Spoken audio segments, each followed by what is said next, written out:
አንዲት እናት ግመልና ግልገሏ ግመል ከእንስሳ ማቆያ ውስጥ ሆነው መሬት ላይ ጋደም ብለው ነበር። ከዚያም ግልገሉ ግመል እናቱን ግመሎች ለምንድን ነው ጀርባችን ላይ ሻኛ መሰል ጉብታ ያለን ብሎ ጠየቀ። እናትየው ግመል ትንሽ አሰበችና እኛ የበረሃ እንስሳት ነን፣ ስለዚህ ጀርባችን ላይ ያለው ሻኛ መሰል ጉብታ በውስጡ የያዘው የስብ ክምችት ነው። የበረሃ እንስሳ እንደመሆናችን ስቡ በአንድ ቦታ ወይም ሻኛችን ላይ መጠራቀሙ ሌላው የሰውነታችን ክፍል ሙቀትን በቀላሉ እንዲያስወጣና ሰውነታችን እንዳይሞቀው ይረዳናል። በተጨማሪም ምግብ በምናጣበት ጊዜ አካላችን ይህንን ስብ ወደ ኃይል ይቀይረዋል። ስለዚህ የሻኛ እንዳንራብ ይረዳናል አለች። ግልገሉ ግመል ለተወሰነ ጊዜ ካሰበው በኋላ እሺ እግሮቻችን ለምን ረዥምና የእግራችን መዳፍ ክብና ሰፊ የሆነው አላት። እናትየውም ረጅም እግሮቻችን በረሃ ውስጥ ለመራመድ ነው የተፈጠሩት። እግሮቻችን የረዘሙበት ምክንያት ረጅም እርምጃ ለመራመድ እንዲረዱን ነው። ይህም አነስተኛ ጉልበት መጠቀም በበረሃ ውስጥ ረጅም ርቀት ለመጓዝ ይረዱናል። በተጨማሪም የበረሃ አሸዋ በጣም የጋለ በመሆኑ ረጅም እግሮቻችን ሰውነታችን ከአሸዋው ከሚወጣው ከፍተኛ ሙቀት ርቆ እንዲቆይ በማድረግ ሰውነታችን እንዳይግል ይረዳዋል። ሰፊና ጠፍጣፋ የሆኑት የእግር መዳፎቻችን ወይም የውስጥ እግሮቻችን በአሸዋ ውስጥ ከመስመጥ ይልቅ በአሸዋው ላይ እንድንራመድ አሸዋውን ቆንጥጦ እንዲዝልልና በበረሃ ስንጓዝ እግራችን አሸዋ ውስጥ ተቀርቅሮ እንዳይቀር እንዲረዳን ነው። መዳፋችን ሰፊ የሆነው ደግሞ አሸዋው እንዳያንሸራትተን ነው አለች። ግልገሉ ግመል ትንሽ ቆይቶ ለምንድን ነው የአይን ሽፋሽፍቶቻችን ረጅም የሆኑት?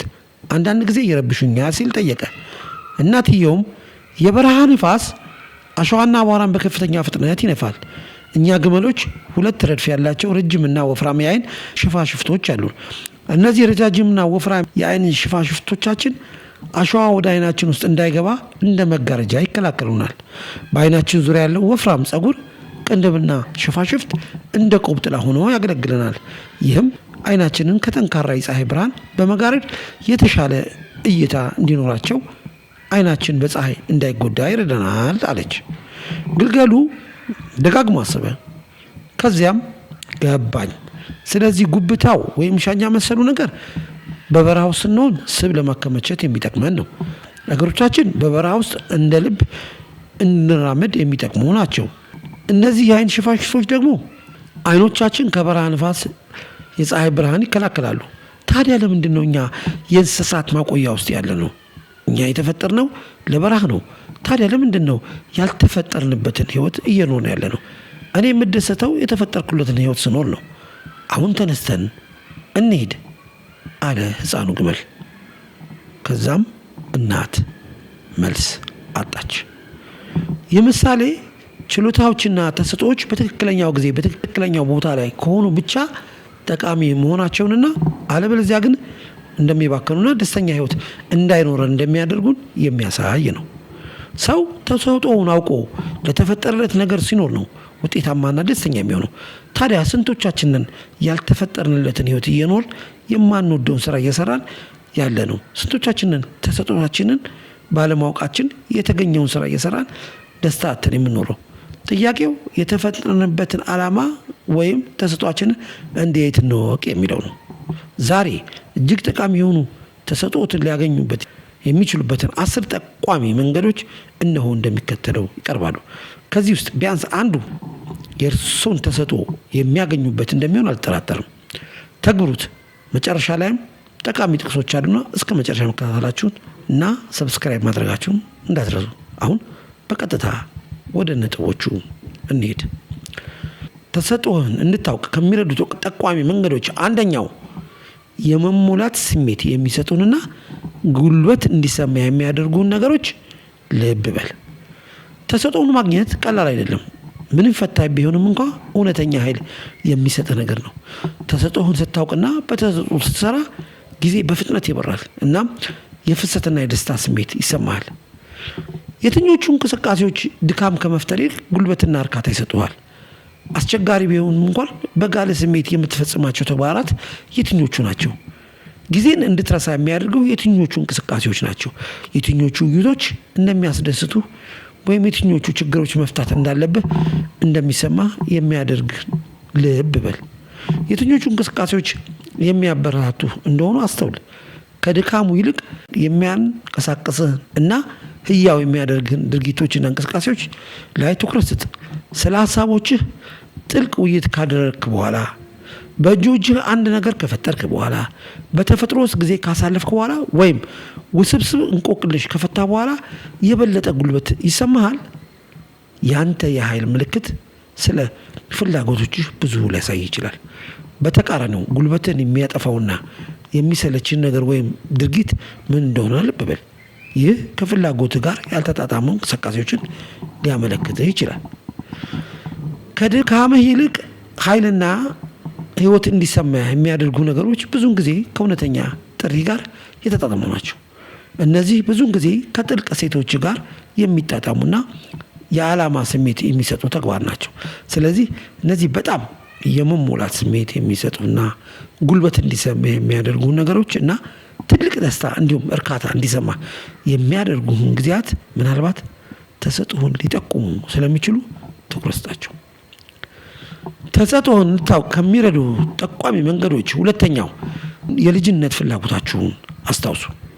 ብዙውን ጊዜ የህብረተሰብ ግፊት ከመጀመሩ በፊት የነበሩን የመጀመሪያ ፍላጎቶች ለተፈጥሯዊ ዝንባሌዎቻችን ፍንጭ ይሰጣሉ። ንጹህ ፍላጎቶቻችን የተመሰረቱት በወጣትነት ዘመናችን ባልተገደበ ደስታ ውስጥ ነው።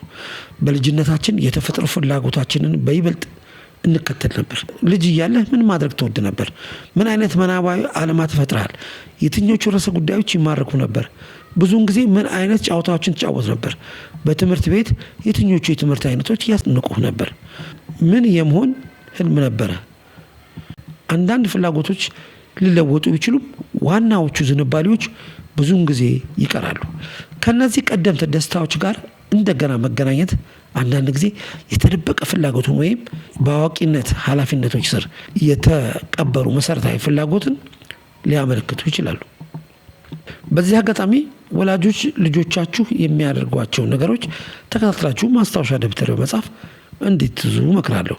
ወደፊት ተሰጦቻቸውን በቀላሉ ማወቅ ሊረዳቸው ይችላልና። እነዚህ የልጅነት ፍላጎቶች በወቅቱ ሞኝነት ወይም የማይረባ ቢመስሉም በእውነት አእምሮህንና መንፈስን የገዙትን ሊያሳዩ ይችላሉ።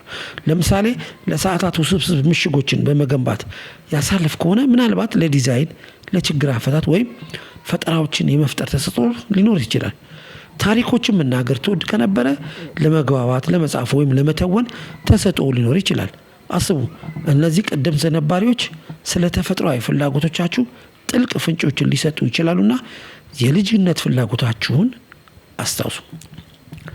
ተሰጥኦን እንድታውቅ ከሚረዱ ጠቋሚ መንገዶች ሶስተኛው አዳዲስ ነገሮችን ይሞክሩ ወይም ያድርጉ። አንዳንድ ጊዜ የአንተ ፍላጎት ምን እንደሆነ አታውቅም፣ ምክንያቱም እስካሁን ስላላየኸው ነው። ለአዳዲስ ልምዶች ራስን ካላገለጥክ ፍላጎትን ማግኘት አትችልም። ራስን ባወቅከው ነገር ብቻ አትወስን። እውነተኛ ፍላጎት ብዙ ጊዜ ከምቾት ቀጠና ውጪ ነው። አዳዲስ ነገሮችን፣ ክህሎቶችንና ልምዶችን በንቃት ፈልግ። የማታውቃቸውን እንቅስቃሴዎች ሞክር፣ ተማር፣ በፈቃደኝነት ስራ፣ በወርክሾፕ ላይ ተካፈል ወይም አዳዲስ የትርፍ ጊዜ ማሳለፊያ ጀምር። ብዙ አንብብ፣ የተለያዩ አስተያየቶችን አዳምጥ እና አዳዲስ ቦታዎችን ጎብኝ። ፖድካስቶችን አዳምጥ፣ ባልተለመደ ርዕስ ጉዳይ ላይ ተወያይ። የኦንላይን ኮርሶችን ውሰድ ወይም ከወትሮ ልምድ ውጪ የሆነ ፕሮጀክት ላይ ያለ ጓደኛህን ለመርዳት ፈቃደኛ ሁን። ልምዶችህ ይበልጥ የተለያዩ ሲሆኑ ፍላጎቱን ባልተጠበቀ መንገድ የሚያቀጣጥል ነገር ለማግኘት እድልህ ይበልጥ ከፍ ያለ ይሆናል። የተለያዩ ነገሮችን መሞከር በእውነት ከአንተ ጋር የሚስማማ ነገር የማግኘት እድል ከፍ ያደርገዋል። ለመውደቅ ወይም አንድ ነገር ለአንተ እንዳልሆነ ለማወቅ አትፍራ። እያንዳንዱ ተሞክሮ ራስን ለመርዳት አንድ እርምጃ ቅርብ ያደርጋል። ራስን ለብዙ ነገሮች ባጋለጥ ቁጥር ከልብ ጋር የሚጣጣም ነገር የማግኘት እድልህ ከፍ ይላል። ተሰጥኦን እንድታውቅ ከሚረዱ ጠቋሚ መንገዶች አራተኛው በተፈጥሮህ ለመፍታት የምትፈልጋቸውን ችግሮች ተመልከት። አንዳንድ ጊዜ ተሰጥኦ ከንጹህ ደስታ አይወለድም። ነገር ግን በዓለም ላይ ካለ አንድ ነገር በተፈጠረ ጥልቅ ብስጭት የተነሳ የተሻለ ለማድረግ በማሰብ ሊመጣ ይችላል። ፍላጎት ሁልጊዜ ስለ አንድ የተወሰነ ተግባር ላይሆን ይችላል። አንተ ለመፍታት የምትገደድበትን የተለየ ፈተና ወይም ችግርም ሊሆን ይችላል። በዓለም ላይ የትኞቹ ችግሮች ያስጨንቋል? የትኞቹ ችግሮች ማስተካከል ወይም ማሻሻል ትፈልጋለህ? የትኞቹ ምክንያቶች በውስጥ እሳት ያቀጣጥላሉ? ፍላጎትህ ለአንድ መፍትሄ አስተዋጽኦ በማድረግ ወይም ለተለየ ለውጥ በመሟገት ላይ ሊሆን ይችላል። በዓለም ላይ ምን አይነት ኢፍትሐዊ አለመቻቻል ወይም ችግሮች በጣም ያስጨንቋል? እነዚህን ጉዳዮች ለመፍታት ምን ያህል ግዴታ ይሰማሃል? ፍላጎትህ በእነዚህ ጉዳዮች ላይ መፍትሄዎችን በማግኘት ላይ ሊሆን ይችላል። ይህም አዎንታዊ ለውጥ ለመፍጠር ጉልበትህ እንድታውል ያደርጋል። ይህ በአካባቢ ጥበቃ ወይም በማህበራዊ ፍትህ ላይ ሊሆን ይችላል። ወይም እንደ የተበላሹ ቦታዎችን ማደራጀት ወይም የአካባቢ ማህበረሰብ ግንኙነትን ማሻሻል ያሉ ነገሮች ሊሆን ይችላል። ለመፍትሄ ፍላጎትን የሚያቀጣጥሉ ችግሮች ብዙውን ጊዜ በጥልቀት ከምትጨንቅባቸው ነገሮች ጋር የተገናኙ ናቸው። እነዚህ ችግሮች ለመፍታት ወይም ለማሻሻል ያደረበ ፍላጎት ለተሰጥኦ ኃይለኛ አንቀሳቃሽ ሊሆን ይችላል። ፍላጎት ጥሩ ስሜት ሲሰማ ብቻ አይደለም፣ ከባድ ወይም ፈታኝ በሚሆኑበት ጊዜም እንኳ ጥረት ለማድረግ ፈቃደኛ ስለሆንክበት ነገር ጭምር ነው። ለየትኞቹ ተግባራት ወይም ግቦች መሰናክሎችን ለመቋቋም ፈቃደኛ ነህ? አንድን ነገር ለመፈጸም ምን ያህል መስዋዕትነት ለመክፈል ፈቃደኛ ነህ? ችግር ለመቋቋም ፈቃደኛ የሆንክባቸው እንቅስቃሴዎች ብዙውን ጊዜ ከዋና እሴቶችህ እና ፍላጎቶች ጋር በጥልቀት የተገናኙ ናቸው። ምክንያቱም ችግሮችን መፍታት የማያልፍ ውስጣዊ ሽልማቶችን ይሰጣሉ። ስለዚህ ተሰጥኦህን ለማወቅ በተፈጥሮ ለመፍታት የምትፈልገውን ችግሮች ልብ በል። ተሰጥኦህን እንድታውቅ ከሚረዱ ጠቋሚ መንገዶች አምስተኛው ጊዜህን እንድትረሳ የሚያደርጉህን ነገሮች ልብ በል። በአንድ እንቅስቃሴ ውስጥ ሙሉ በሙሉ ሲዋጡ ሰዓታት እንደ ደቂቃዎች ሊሰማችሁ ይችላል። ይህ የፍሰት ሁኔታ ለስሜት ጠንካራ አመላካች ነው። ረሃብን፣ ድካምን ወይም ሰዓትን እንድትረሱ የሚያደርጉትን እንቅስቃሴዎች ምንድን ናቸው? የተወሰነ አይነት መጽሐፍ ማንበብ፣ በተለየ ፕሮጀክት ላይ መስራት፣ በትርፍ ጊዜ ማሳለፊያ መሳተፍ ወይም የተወሰነ አይነት ውይይት ሊሆን ይችላል። ወደዚህ ጥልቅ ተሳትፎ የሚስቡት ርዕሰ ጉዳዮች ወይም ተግባራት ብዙውን ጊዜ ከዋና ፍላጎቶቹ ጋር የተጣጣሙ ናቸው። ስለዚህ ጊዜ እንድትረሱ የሚያደርጉትን ነገር ልብ በሉ። ተሰጥኦትን ሊጠቁሙት ይችላል። ተሰጥኦን እንድታውቅ ከሚረዱ ጠቋሚ መንገዶች ስድስተኛው የትርፍ ጊዜያችሁን በምን ላይ እንደምታውሉ አስተውሉ።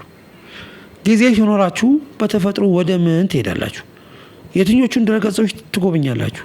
የትኞቹ ርዕሰ ጉዳዮች ትመረምራላችሁ? የትኞቹ ክህሎቶች በራሳችሁ ለመማር ትሞክራላችሁ? ነፃነት በሚሰማችሁ ጊዜ ንቃተ ህሊናችሁ ብዙውን ጊዜ ወደ እውነተኛ ፍላጎታችሁ ይመራችኋል። እነዚህ ድንገተኛ ምርጫዎች የውስጥ ፍላጎቶችን ሊያሳዩ ይችላሉና የትርፍ ጊዜያችሁን በምን ላይ እንደምታውሉ አስተውሉ። ተሰጥኦህን እንድታውቅ ከሚረዱ ጠቋሚ መንገዶች ሰባተኛው ምክር ፈልጉ፣ ግን ውስጣችሁን እመኑ። የውጭ ምክር በጣም ጠቃሚ ሊሆን ቢችልም ፍላጎታችሁ ለእናንተ ልዩ እንደሆነ አስታውሱ። በመጨረሻም ውስጣችሁን ማዳመጥና ለእናንተ በትክክል እውነተኛ መስሎ የሚሰማው ማመን አለባችሁ። ከሌሎች ጋር ይነጋገሩ፣ ይማከሩ። ስለ ስራቸው ወይም ህይወታቸው ከፍተኛ ልምድ ካላቸው ሰዎች ጋር ተነጋገሩ። መንገዳቸውን እንዴት እንዳገኙ ጠይቋቸው። የህይወት ታሪኮችን አንብቡ እና ፖድካስቶችን አዳምጡ። አንዳንድ ጊዜ የውጭ እይታ ያላዩትን ነገር እንዲያዩ ሊረዳዩ ይችላልና ከጓደኞች፣ ከቤተሰቦች ወይም ከአማካሪዎች ጋር ይወያዩ። በልጅነታችሁ ስለምትወዱት ነገር ቤተሰቦቻችሁን ጠይቁ። በልጅነታችሁ በምን ጎበዝ እንደነበራችሁና ጥንካሬዎቻችሁ ወይም ልዩ ፍላጎታችሁ ምን እንደነበሩ ጠይቁ። ያላወቃችሁ ችሎታዎች ወይም ተሰጥኦዎች ሊያመለክቱ ይችላሉ። በተጨማሪም አስደሳች መስሎ የሚታዩትን ነገር አስቀድመው እያደረጉ ያሉ ሰዎችን ይፈልጉ። ጉዟቸውንም ይማሩ። ጥያቄዎችን ይጠይቋቸው እና መንገዳቸው ከእርሶ ጋር የሚስማማ መሆኑን ይመልከቱ። ተሰጥኦን እንድታውቅ ከሚረዱ ጠቋሚ መንገዶች ስምንተኛው ምንም ገንዘብ ባይከፈልም እንኳን የምታደርገውን አስብ። የገንዘብ መረጋጋት አስፈላጊ ቢሆንም እውነተኛ ፍላጎት ብዙውን ጊዜ ከገንዘብ ሽልማት በላይ ነው። የሚያስፈልግ ገንዘብ ሁሉ ቢኖርህ ጊዜን በምን ላይ ማሳለፍ ትመርጣለህ? በንጹህ ደስታና እርካታ ምክንያት የትኞቹን እንቅስቃሴዎች ትከተላለህ? ይህ የአስተሳሰብ ሙከራ እውነተኛ ፍላጎቶችን በውጫዊ ግፊት ከሚከሰቱት ፍላጎቶች ለመለየት ይረዳል። ዋናውን ነገር ውስጣዊ ተነሳሽነትን ማግኘት ነው። ገንዘብና ግዴታዎች ችግር ባይሆኑ ኖሮ ጊዜን ምን በማድረግ አሳልፍ ነበር? ገንዘብና ግዴታዎች ችግር ባይሆኑ ኖሮ ምን ባደርግ ነው ዓላማ እንዳለኝ እንዲሰማኝ የሚያደርገኝ? ያሉ ጥያቄዎችን ራስን ጠይቅ። ከጊዜ በኋላ ፍላጎቶችን የሚያመለክቱ ምልክቶች ይወጣሉ። ተሰጥኦህን እንድታውቅ ከሚረዱ ጠቋሚ መንገዶች 9ኛው ስለምን ማውራት ወይም ሌሎችን ማስተማር እንደሚወዱ ያስቡ። ለአንድ ነገር ፍላጎት ሲኖርዎት ብዙውን ጊዜ ጉጉቶን ከማካፈል ውጪ ምንም ማድረግ አይችሉም። ሌሎች ባይጠይቁትም እንኳን በውይይቶች ውስጥ ስለምን ርዕሶች ሲያወሩ ራስዎን ያገኙታል። ምን አይነት ክህሎቶችን ወይም እውቀቶችን ለሌሎች ማስረዳት ይወዳሉ? አንድ ርዕሰ ጉዳይ በእውነተኛ ደስታ ማስተማር ወይም መወያየት ከሱ ጋር ያለውን ጥልቅ ግንኙነት ያሳያል። ራስዎን እንደ መምህር ባይቆጥሩም እንኳ በግልጽ መናገር የሚወዷቸው ርዕሰ ጉዳዮች ብዙውን ጊዜ የፍላጎት ዘርፎች ናቸውና ትኩረት ይስጧቸው። ተሰጥኦህን እንድታውቅ ከሚረዱት ጠቋሚ መንገዶች 10ኛው ስለምን መማር እና ማወቅ እንደሚወዱ ይለዩ። ፍላጎቶቻችን ብዙውን ጊዜ በተወሰኑ ዘርፎች የእውቀት ጥማት ሆነው ይታያሉ። በአሁኑ ስራዎች ወይም ከኃላፊነቶቹ ጋር በቀጥታ ባይዛመዱም እንኳን ራስዎን ያለማቋረጥ የሚመረምሩት፣ የሚያነቡት ወይም የሚወያዩበት ርዕሰ ጉዳዮች ምንድን ናቸው? ይህ ያልተለመደ የማወቅ ጉጉት ኃይለኛ አመለካች ነው። ወዲያውኑ ገንዘብ የሚያስገኝ ነገር መሆን የለበትም። ከጥንታዊ ታሪክ እስከ አስትሮፊዚክስ፣ ከዘላቂ እርሻ እስከ ያልታወቁ የሙዚቃ ዘውጎች ማንኛውም ነገር ሊሆን ይችላል። በእውነተኛ ፍላጎት የሚመራው የመማር ሂደት ተሰጥኦትን ሊጠቁም ይችላል። ራሱ ቁልፍ ምልክት ሊሆን ይችላልና ትኩረት ይስጡት። ከዚህ በላይ የተጠቀሱት ጠቋሚ መንገዶች በጥንቃቄ በደንብ መርምረውና ተከትለው ተሰጥኦትን እንደሚያገኙ አልጠራጠርም። እንደ ማጠቃለያ ልታውቁት የሚገባ ነገር ተሰጥኦአችሁን ማግኘት ማለት ወዲያውኑ ባለሙያ ትሆናላችሁ ወይም እያንዳንዱ ጊዜ ደስ የሚል ይሆናል ማለት አይደለም። ትግሎች፣ ውድቀቶችና የጥርጣሬ ጊዜያት ይኖራሉ። ፍላጎት ማለት በችግሮች ውስጥም ቢሆን ለመቀጠል፣ ለመማርና ለማደግ ያላችሁ ጉጉት ነው። የመማር ሂደቱን ተቀበሉ እና ፍጹምና የጎደላችሁ ቢሆንም ለመቀጠል ፍቀዱ። አሁን ቅድም በተናገርኩት መሰረት የመጨረሻው የጥቅሶች መልእክት ሰዓት ላይ ደርሰናል። እናም እንደሚከተለው ይቀርባል። በህይወት ውስጥ 2 በጣም አስፈላጊ ቀናቶች አሉ።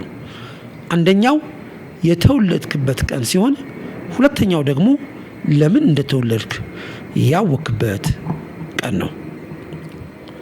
ታላቅ ስራ ለመስራት ብቸኛው መንገድ የምትሰራውን ነገር መውደድ ነው። እስካሁን ካላገኘው መፈለግን ቀጥል፣ ተስፋ አትቁረጥ።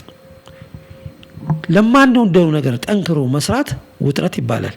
ለምንወደው ነገር ጠንክሮ መስራት ግን ተሰጥኦ ይባላል። የራስን ስሜት ተከተል። የወላጆችን ወይም የመምህራንን ሳይሆን የራስን። ተሰጥኦአችን የደስታና የብልጽግና በር የሚከፍት ቁልፍ ነው። ዓላማን ማግኘት ካልቻልክ ተሰጥኦህን ወይም የምትወደው ነገር ፈልግ። ምክንያቱም ተሰጥኦ በቀጥታ ወደ ዓላማ ያመራል። ልታደርገው የሚገባ ነገር እንዳለ ከተሰማና ለዛ ነገር ስሜቱ ካለ መመኘቱን አቁምና ዝም ብለህ አድርገው። በህይወት ውስጥ ለደስታ ዋናዎቹ አስፈላጊ ነገሮች አንደኛ ተሰጥኦህን ማግኘትና መተግበር፣ ሁለተኛ የምትወደው ሰው መኖር እና ሶስተኛው ተስፋ የምታደርገው ነገር መኖር ናቸው። ስኬት የምትፈልገውን ማግኘት ነው። ደስታ የምታገኘውን መውደድ ነው። ተሰጥኦህ ደስታ ነው። የማንነትህ መሰረት ነው። መፈለግና ማግኘት ያለብህ ነገር ነው። ከተሰጥኦህና ከችሎታ በታች በሆነ ኑሮ ምንም አይነት መርካትና ምንም አይነት ደስታ አገኝም። አመሰግናለሁ።